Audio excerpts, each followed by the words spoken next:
एक आम समस्या है, लेकिन इसका इलाज समय पर ना किया जाए तो ये गंभीर रूप ले सकती है।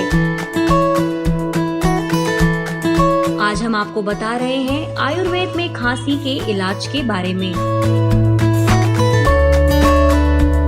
आयुर्वेद में खांसी को कास के नाम से जाना जाता है। दोषों और अन्य कारकों के आधार पर कास को 5 प्रकारों में विभाजित किया गया है: वातज, पित्तज, कफज, शतज और क्षयज। इन सभी 5 प्रकारों के कारक अलग अलग होते हैं। उदाहरण के लिए अत्यधिक शारीरिक व्यायाम वातज कास को जन्म देता है। क्रोध और गर्मी की थकावट के साथ गर्म और मसालेदार भोजन पित्तज कास को जन्म देते हैं। अत्यधिक मिठाई, आलस्य और दिन के दौरान नींद आना कफज कास के कारक हैं।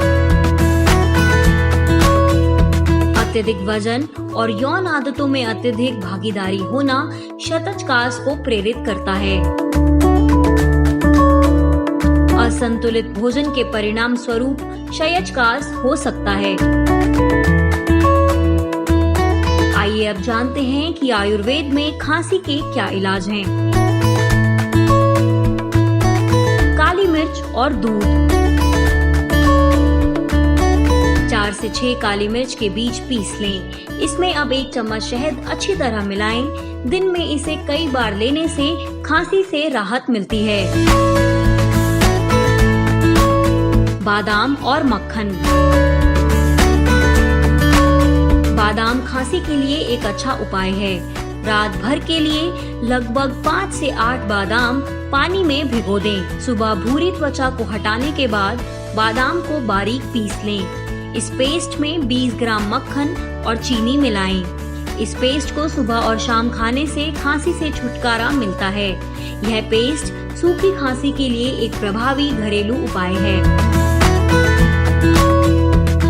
काली मिर्च, अदरक और तुलसी। 10 ग्राम काली मिर्च, सूखी अदरक, तुलसी के पत्ते लें। इसमें 4 से 6 छोटी इलायची डालकर बारीक पीस लें। इस चूर्ण को बराबर मात्रा में शहद के साथ सेवन करने से खांसी से राहत मिलती है। काली मिर्च, हल्दी, दूध और शहद। 1 ग्लास गर्म दूध लें। इसमें आधा चम्मच काली मिर्च पाउडर, हल्दी पाउडर और शहद मिलाएं। इसे अच्छे से मिलाएं और बेहतरीन परिणाम के लिए इसे दिन में 2 बार पिएं। प्याज और शहद। एक प्याज को काटकर रस निकाल लें और इसे शहद के साथ मिलाएं। इस मिश्रण को लगभग 5 घंटे के लिए छोड़ दें और फिर इसे दिन में 2 बार कफ सिरप के रूप में उपयोग करें। आयुर्वेद के विषय में ज्यादा जानकारी के लिए आप देखते रहिए poojaPandit.com।